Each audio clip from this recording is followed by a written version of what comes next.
Stop.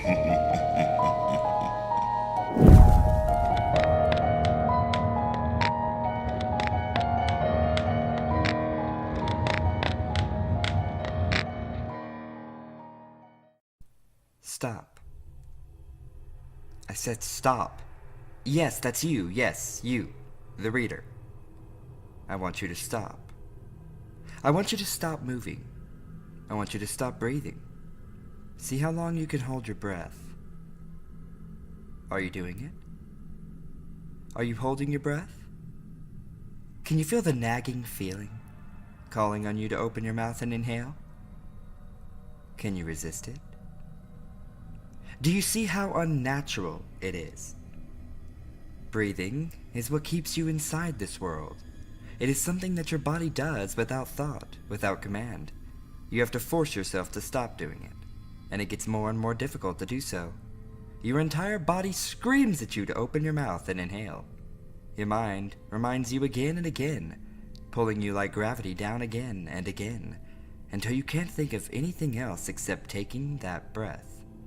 Your own body and mind want you to suck in the air that keeps you where your mind and body want you to be, where they think you should be. Can you resist them? What if they're wrong? That is what it feels like. Feel an itch? Don't scratch it. It's an odd thing, isn't it? Here is a function of your body to tell you when there is something wrong. It will warn you when something is happening to your skin. It will tell you when insects are crawling on your skin, ready to bite and spread their poison into your body. It will tell you when your skin becomes infected and you rot while still alive. It can save you 1,000 times and warn you of danger 1,000,000 more. And yet, it is so easily deceived. Most of the time, it's for nothing. Can you be certain that it will work when you need it? What if the insect infects you so that you can't feel it? What if your eyes then deceive you as part of the insect's poison so that you can't see it and it will continue inside of you? What if it is happening right now? Feel the itch yet? Such a fickle thing it is. All I have to do is mention it, and chances are, you felt it. It's in your mind now. I bet it's nagging at you now, demanding your attention. Even if you know it is almost guaranteed that there is nothing there, that the odds against it being an insect in your skin are 1,000 to 1. And yet your body still demands you to do it to be sure. It's always better to be sure. That is what it feels like. Can you resist it? If not, I can't blame you. Then again, it means you can't blame me for what I did either. Still holding your breath? Did you manage to resist the urge for that long? If you didn't, again, I can't blame you. You gave in to the constant nagging feeling that you must do something. But if that is so, then you can't blame me for what I did either, or for what they say I did. If you are still holding your breath, let me ask you this. Are you conscious? Are you sure? If you were unconscious, wouldn't you know it? You may very well have passed out from lack of air. Your mind would shut you down, but it wouldn't let you know that you've shut down. It would tell you you were awake. It would make you dream, show you images, and play you sounds that you can't tell from reality. Drowning men think that they are on land. Unconscious boxers think they are still fighting. Men spend years in comas, their minds telling them that they are in another place, in another time, and they have no way to tell the difference. So let me ask again. Are you conscious? If you are certain that the answer is yes, let me ask you something else.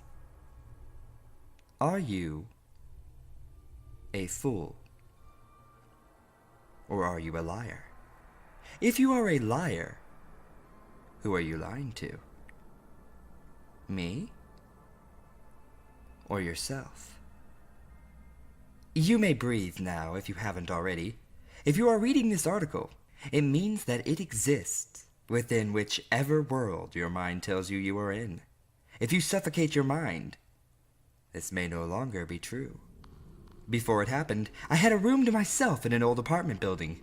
Everything in it was perfect. The walls were painted in a solid dark blue color. There was one window kept constantly shut, with the blinds closed. There were no paintings on the walls. They would only clutter it. To the immediate right of the door was a perfectly clean small fridge, sink, and stove that served as my kitchen.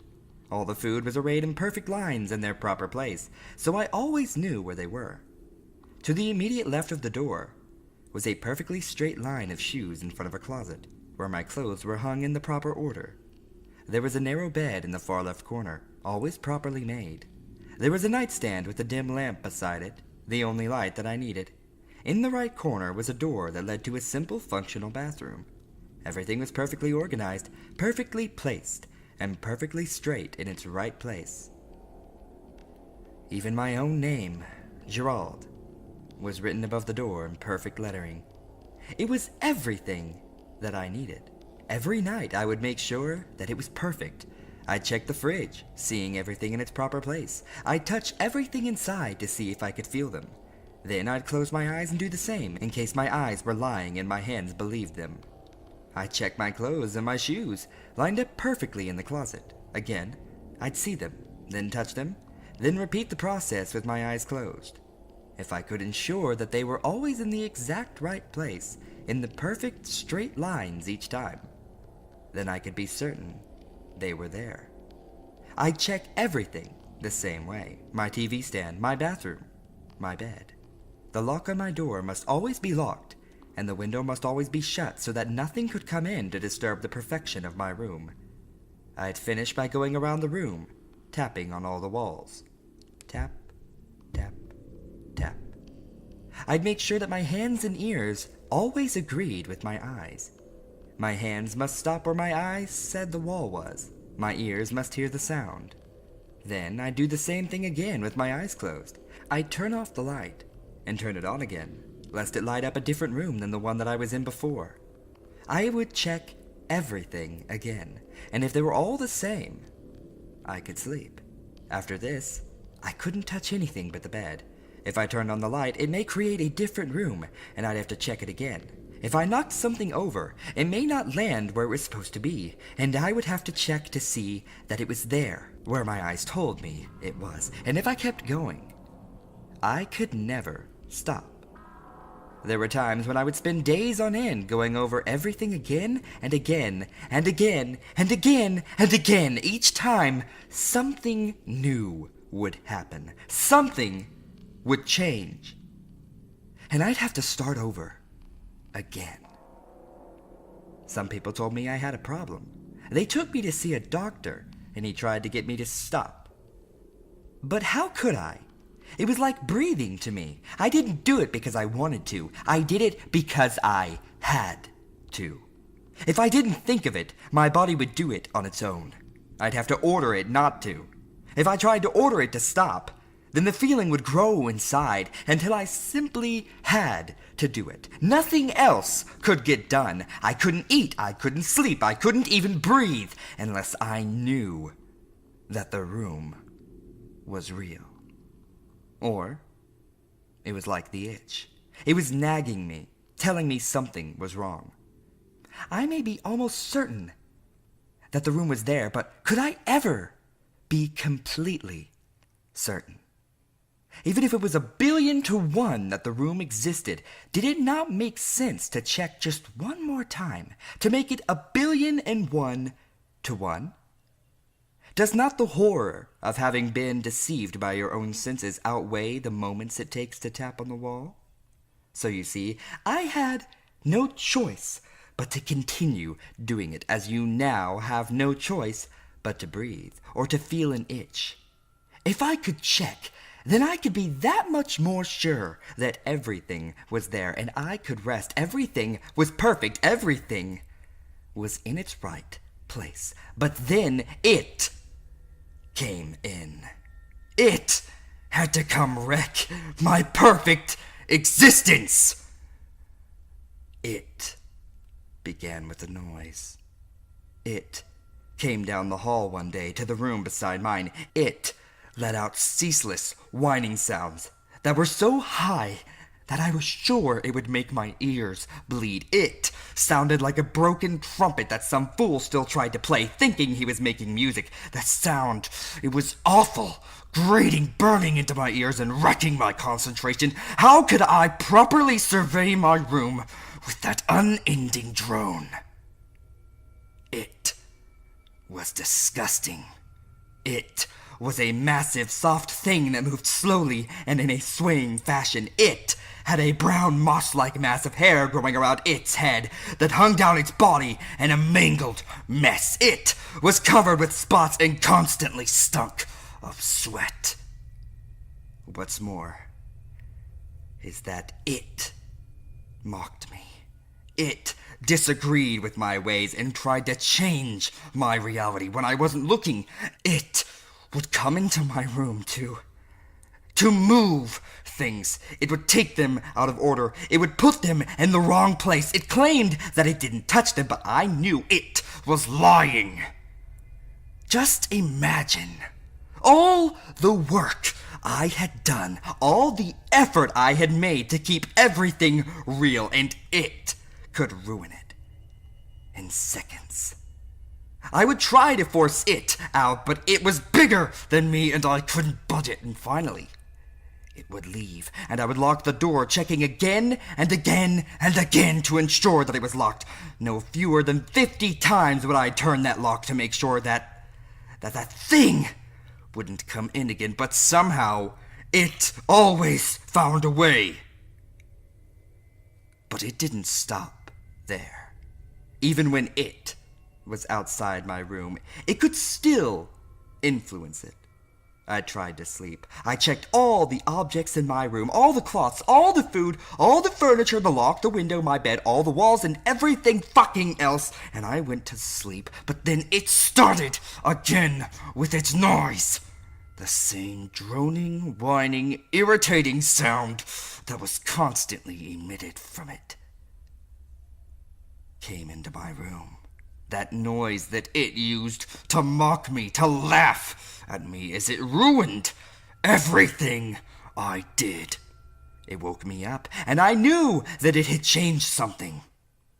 But what was more was that it was too close. I knew how big my room was. I knew how big its room was. There was no way that the sound could have been coming from where I heard it. Something was wrong. I checked everything again, going over everything twice, 4 times, 5 times. Just like all the other times. It wasn't my choice. I didn't want to check. I had to check. My mind and my body made me do it.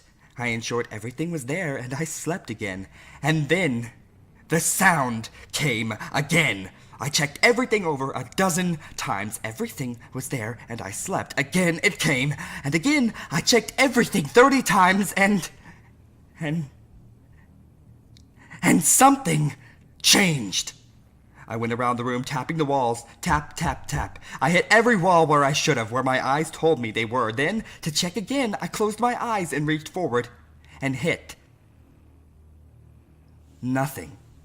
My hand went straight through where the wall should have been, where my eyes had told me it was. I opened my eyes, reached out again, and hit the wall. I closed them, reached out, and hit nothing. I tried again. I didn't want to. I wanted to go back to the calm and quiet world that I lived in, where everything was certain, but I couldn't.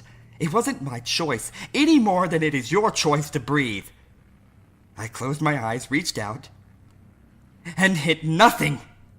I stood staring for what seemed like hours, trying to understand what the fuck had just happened. In 100 million trials, never had my eyes and my hands disagreed with each other, but now, on the 100 millionth trial, they were wrong.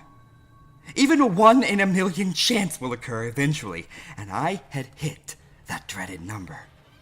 The wall was there, and yet It wasn't. Eyes open, it was there, eyes closed. It was gone, but the sound was right behind the wall when my eyes were open.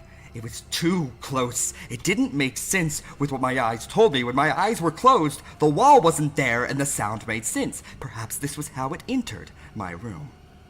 So the sound existed, but it was changing my reality. It had interfered with my room and forced me to check everything again and again and again and again.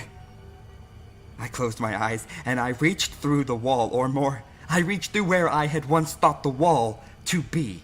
I didn't want to do it. I wanted to say no, but my mind wouldn't let me. My mind wanted me to reach forward like it once wanted me to breathe or to itch, and I obeyed. And I found the source of the noise behind where the wall used to be, if it ever had existed. I had found it.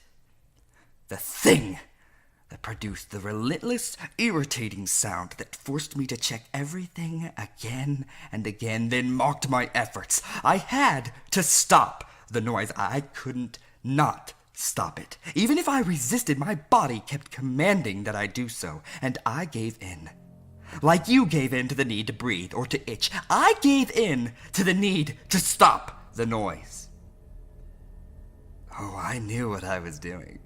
I knew full well what would happen. I knew that the world I had lived in had told me it was wrong to kill. But now I knew that world was wrong.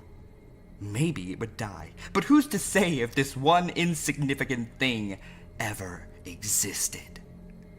I grabbed hold of the source of the noise. It was soft, and I realized I could easily break it and stop it from protruding that irritating whine. My mind told me to squeeze, and I squeezed, trying to shut it off. It struggled against me, but it was futile. Its reality wasn't my reality, and I had control over my own world. In my reality, I was all-powerful. It could not resist me. I squeezed with all my might. I squeezed and squeezed until I heard a crack. And soon, the noise stopped and left me in peace. I backed away and opened my eyes, restoring the wall to where it was before I went to sleep. Finally, able to rest safely, knowing the truth of my existence. This is when the other world ceased to be. That fake world, that lie that my eyes told me was no longer there. I no longer needed to check everything, to tap things to see if they were real. I knew that they weren't. I had found the truth. The old world stopped. The old time stopped. And now that the old world is gone, now that it has stopped, now, because its time no longer affects me, I am in the real world. I am no longer deceived. Now I am out of my room. Now I am gone. Now I am in the real world. Now I do as I please, change what I want, and do not have to worry over the reality of my own existence anymore. Ever so often, I'm forced out of my world. People force me back to then. Back to the old time, the old fake world. They give me pills which deceive my senses. They talk to me and tell me things that are lies. And then I am in their world again with their time and their lies. A fake world where I once lived in my own room, then in a room they put me in with padded walls and chains. In that time where I was called a madman, a criminal. But how could I be a criminal? It never really existed. Anyway, it was simply a figment of my imagination that I chose to end. And when they would force me into that world, I would be deceived only for a moment. All I would need to do is shut my eyes and reach forward toward the wall, and when I feel nothing, I know for certain the wall is not there, and I return to my own reality. Here I know that the world they want me to be in does not exist. They are insane. and forced me to take pills which made me insane as well. The pills deceived my eyes for a moment, but I was too strong for them, and if they try it again, I'll gouge out my eyes. Those lying orbs that try to deceive me into thinking that my world is fake and theirs is real. And now, I no longer have to worry about that world. Maybe they lived there, but I live only in my own. My eyes can no longer deceive me. My ears can no longer hear lies. They are there to deceive me, but I know better. I know what is fake and what is not. I know what is truth. I know what is real. And my world is real.